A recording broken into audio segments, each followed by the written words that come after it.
Parmi les éléments de l'équipement d'un photographe qui font l'objet de beaucoup de tests, en dehors des appareils et des objectifs, il y a d'un côté le trépied et puis de l'autre côté le sac photo.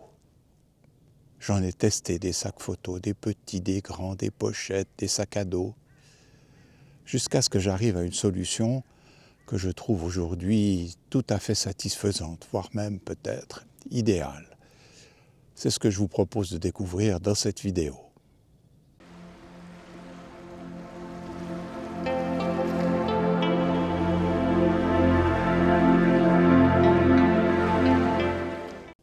Bonjour et bienvenue dans cette vidéo où je vais donc parler de mes choix en matière de sac photo.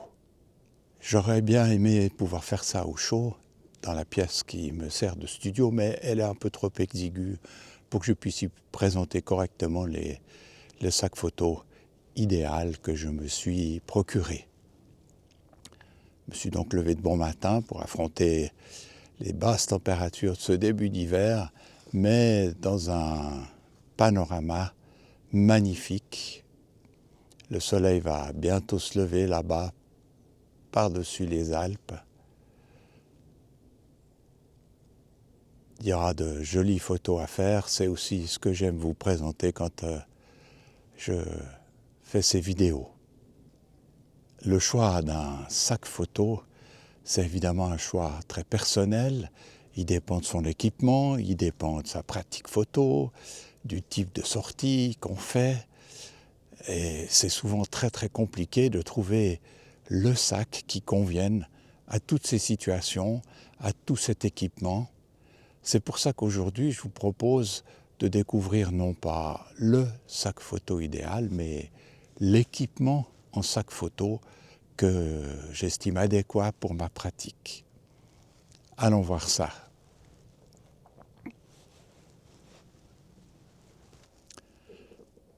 Voici donc mon sac photo, ou plutôt, comme vous pouvez le voir, mon équipement en sac photo idéal. J'ai classé ces sacs de droite à gauche ici, en fonction de l'ancienneté, de la date d'acquisition. Et je vais vous expliquer pourquoi j'ai acheté celui-ci et celui-là, et aujourd'hui, dans quelles circonstances j'utilise les uns et les autres, avec leurs avantages et leurs inconvénients, qui font que voilà, j'ai besoin de choisir chaque fois quel sac photo je vais emporter avec moi. Avant de vous présenter mes appareils de photo, je vous propose de voir le soleil qui se lève là-bas, au-dessus des Alpes. C'est un spectacle magnifique. Et si on se tourne un peu, il y a au fond là-bas un massif qui s'appelle les Dents du Midi. J'ai déjà fait une photo tout à l'heure dans la pénombre, mais je vais en faire une maintenant avec la lumière particulière qu'elles reçoivent avec ce lever du soleil.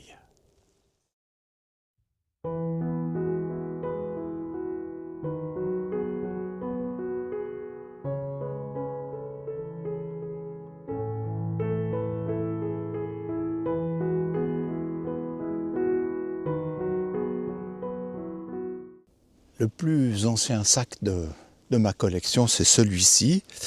Il est de marque Tamrac. Pas très bien d'où ça sort. En tout cas, c'est un sac que j'ai depuis une bonne dizaine d'années. Un sac en toile, comme vous pouvez le voir. Un sac très pratique que j'avais acquis à l'occasion d'un voyage que j'ai eu la chance de faire en Afrique, un safari, où j'avais besoin d'un sac léger, qu'on pouvait facilement ouvrir, puisque sur les pistes en safari, il y a beaucoup de poussière, donc il fallait que je puisse facilement prendre et remettre mon appareil de photo dans le sac, de façon à ce qu'entre chaque photo ou chaque série de photos, eh bien, je puisse protéger mon appareil de la poussière. Je n'avais pas un appareil extraordinaire, c'était un Panasonic FZ1000, un bridge, mais qui m'a permis de, grâce à l'amplitude de son zoom, et tout de même à la qualité des images, de faire quelques jolies photos. Je mettrai le lien vers ma galerie Flickr, qui date donc d'une dizaine d'années, des photos que j'ai pu prendre à cette occasion. Donc il y avait bien la place, avec un compartiment intérieur dans lequel je pouvais mettre d'un côté le bridge, et de l'autre côté le petit Sony RX100 que j'avais aussi pris avec moi. Et puis c'est un sac, comme vous pouvez le voir, qui dispose de nombreuses poches à l'avant ici pour mettre tout un tas de petits matériels. Il y a une poche ici à l'arrière dans laquelle on peut glisser une petite tablette ou un téléphone portable. C'est un sac qui avait la particularité, ils avaient fait la pub pour ça, c'est probablement une des raisons pour lesquelles j'ai craqué pour ce sac-là et pas un autre, c'est qu'on peut fermer les scratchs ici, comme ça, les protéger, et quand vous crochez le sac comme ça, contrairement à ce que vous avez entendu tout à l'heure, eh bien, il n'y a pas de bruit. Les scratchs sont désactivés. Il y a encore une poche sur le devant ici, dans laquelle j'ai glissé des mouchoirs en papier.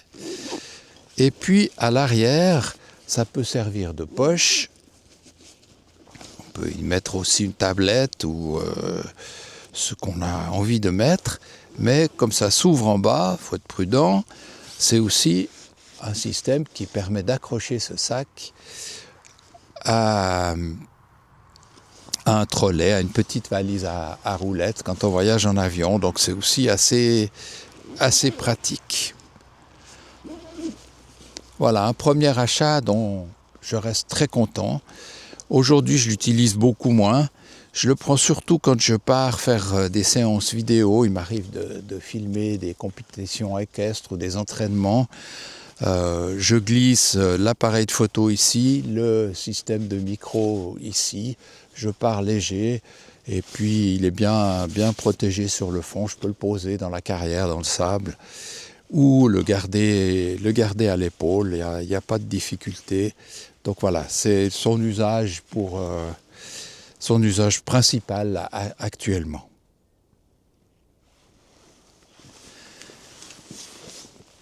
Le sac suivant que je vous présente, c'est un sac que j'ai acquis beaucoup plus récemment. Alors, il est de la marque Löw Pro. Je ne sais plus la référence exacte. Je vous la mettrai en sous-titre. C'est un sac à dos que j'ai acquis parce que je cherchais quelque chose à la fois de léger, de petit, mais en même temps qui me propose un compartiment que nous avons ici pour le matériel photo. Donc il y a la place là pour mon appareil de photo principal, ici pour un deuxième appareil de photo, et puis ici, comme vous pouvez le voir aussi, pour un objectif ou pour... parfois j'y mets des filtres quand je ne pars pas avec plusieurs objectifs, ce qui m'arrive quand même assez régulièrement. Mais ce que je cherchais également, c'était un sac qui me permettait d'avoir une poche fourre-tout. Et c'est le cas ici sur le dessus. J'ai une poche fourre-tout dans laquelle je peux mettre, ici j'ai mis tout le petit matériel dont j'avais besoin pour cette vidéo, avec des micros, là j'ai des filtres, bref tout un tas de petits matériels, mais je peux aussi y mettre un sandwich ou bien un pull de rechange ou un imperméable. C'était pour moi un critère important dans l'achat de ce sac, c'est d'avoir cette poche qui n'était pas directement destinée au matériel photo. Je trouve qu'il y a trop de sacs photo où on a le compartiment photo et puis c'est tout.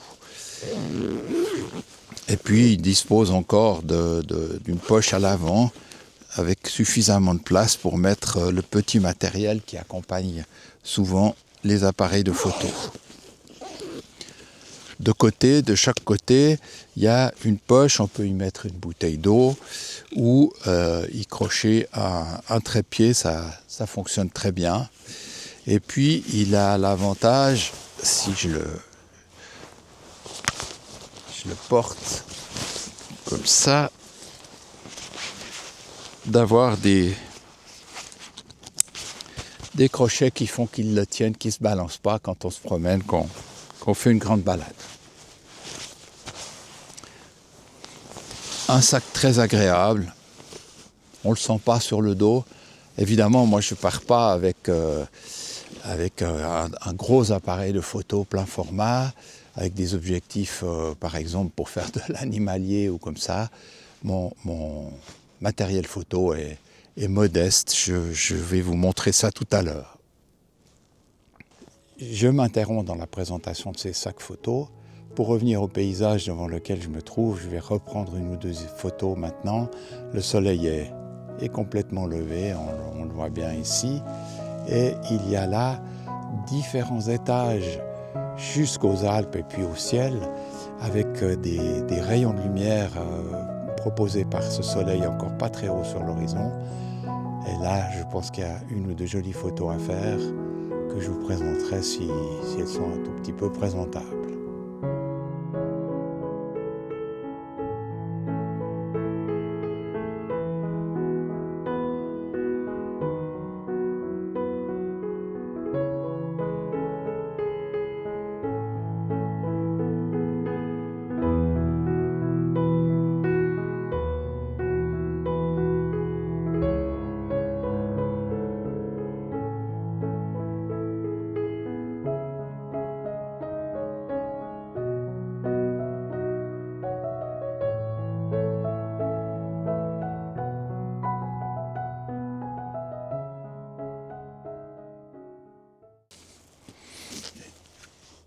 Je vous remontre le compartiment.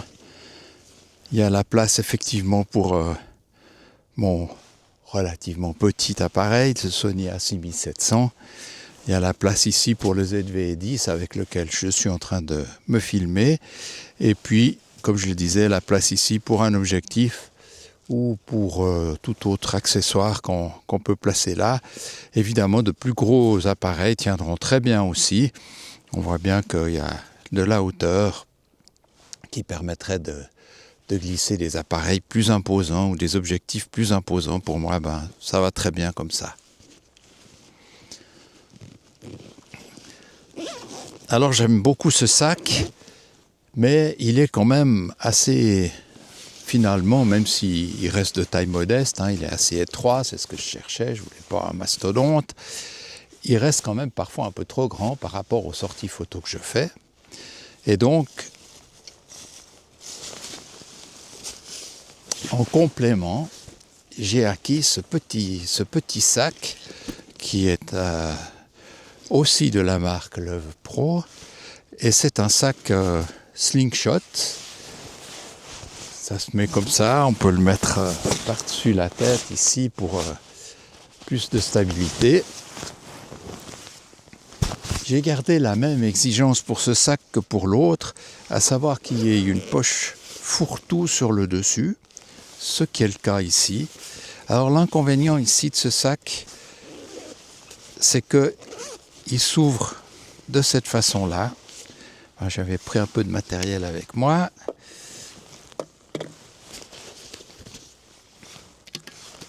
Donc il est un peu plus petit au niveau de la place qu'il y a autant pour le fourre-tout que pour le matériel photo, mais il y a quand même de quoi y mettre mon appareil, mon Sony avec le Tamron 18300, et puis à côté je mets volontiers soit un autre objectif, soit le petit Sony ZV-10.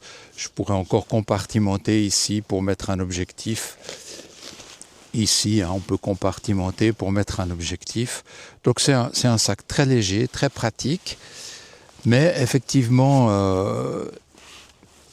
si on veut sortir ce qu'on a mis de ce côté-là, on est obligé d'ouvrir complètement le sac, ce qui est un petit peu ennuyeux. Par contre,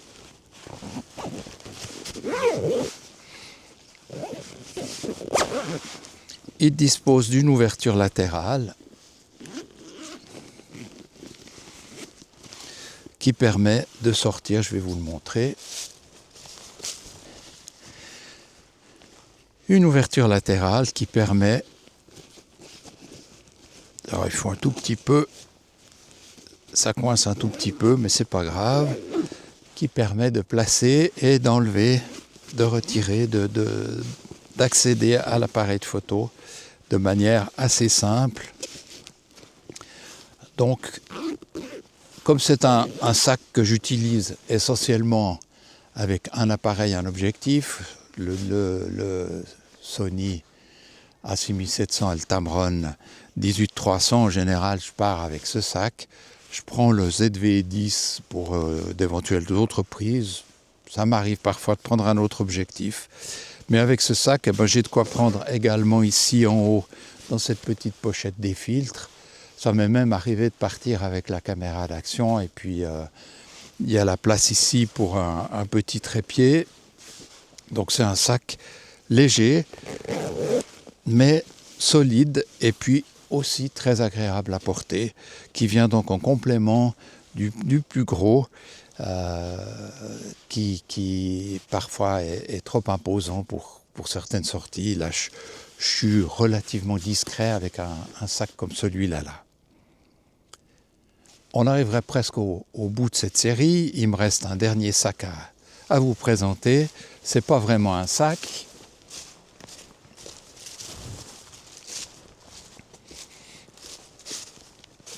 Il s'agit plus d'une sacoche, d'une pochette. En fait, je l'utilise essentiellement comme protection de l'appareil de photo. Quand il m'arrive de partir un jour ou deux en week-end ou en vacances pour une semaine, 10 jours, et je sais que je ne vais pas faire de la photo comme j'en fais aujourd'hui avec le trépied, en passant 1 ou 2 heures en balade comme ça. Donc là, je prends un appareil de photo, souvent c'est le ZV-10 avec le Sony 18-135. Parfois, je prends aussi, ou à la place plutôt, le A6700, mais c'est plus rare. Donc là, il y a la place de mettre un appareil de photo, ici dedans. Dessous, il y a un petit compartiment qui permet de mettre un chargeur, un petit matériel. Il y a quelques poches. C'est un sac que j'utilise. Il va bien pour protéger l'appareil de photo, pas tellement pour le transporter. Quand on part en balade ou comme ça, c'est pas très pratique, mais pour le protéger, le mettre au fond d'une valise ou bien dans le coffre de la voiture, eh bien c'est un petit sac tout à fait pratique. Il a même une housse étanche. Et de quelle marque il est? C'est aussi un Leuve Pro, décidément. Vous allez croire que je suis sponsorisé, mais ce n'est pas le cas. Je pense qu'il existe de nombreuses autres marques qui proposent ce type de sac. Le petit slingshot qui est là, je ne l'ai pas trouvé ailleurs. Il y a d'autres marques qui le proposent, mais dans cette configuration-là, c'est le seul de cette espèce que j'ai trouvé. Et j'en suis vraiment très, très, très satisfait. Lui aussi n'est pas étanche, mais il dispose aussi d'une housse qui est cachée quelque part par là-dessous. Ça m'est arrivé une fois ou l'autre de l'utiliser, même si en principe je ne sors pas tellement quand il pleut beaucoup. C'est pas l'idée. Voilà, donc le sac idéal, il n'existe pas. En tout cas, je ne l'ai pas trouvé. Vous pouvez me mettre vos commentaires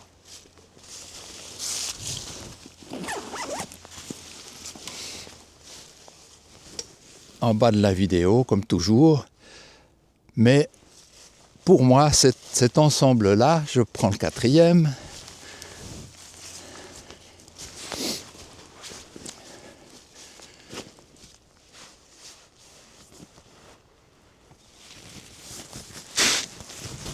Il fait vraiment froid ce matin. Cet ensemble-là, c'est un ensemble complet, très performant, varié et qui remplit mes différents besoins de photographe. Ça me permet d'avoir chaque fois à disposition, entre guillemets, le bon sac photo. Me voilà au terme de cette brève présentation de mon sac photo idéal, de mon équipement en sac photo idéal. Ça fait quelque temps que j'ai cet équipement avec ces quatre sacs et que ça n'a plus bougé. C'est donc que ça me convient, que ça remplit le rôle que ça a besoin de remplir de fois en fois, et que je n'ai pas besoin de regarder à nouveau pour trouver d'autres solutions. Ce qu'il y a là, ça présente chaque fois je peux chaque fois, en fonction de la sortie photo prévue ou des circonstances ou de l'équipement, eh bien, je trouve dans l'un ou l'autre de ces sacs le bon élément qui me permet de partir confortablement. Et puis j'aimerais ajouter que ce n'est pas un équipement qui est très très cher. Il existe des sacs photos particulièrement onéreux, à plus de 5, 6, 700 francs, voire bien au-delà.